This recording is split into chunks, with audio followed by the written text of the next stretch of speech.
Here in example 3, we're going to factor 2p squared minus 7p plus 5.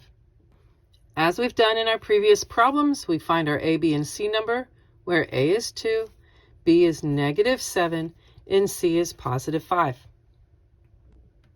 So using our organizer, we see with a times c being on the top of your box, that gives us a 2 times 5 with a product of 10 in the top triangle, and b in the bottom triangle being a negative 7. With my second graphic organizer, again, I put the product of a and c on the top, and we know that this is a positive 10.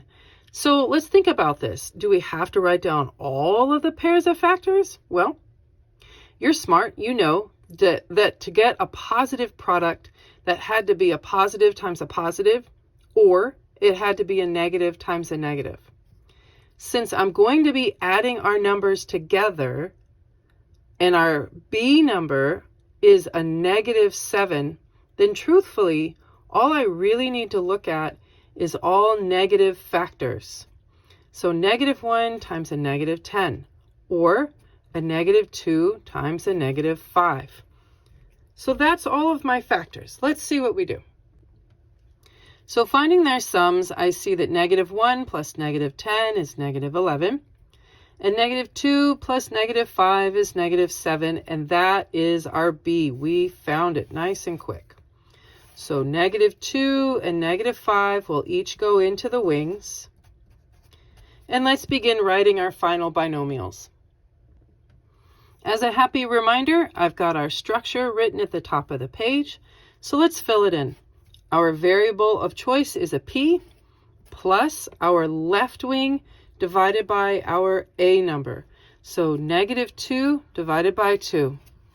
And for our second binomial, still my variable of choice, which is a p, plus my right wing divided by my a number.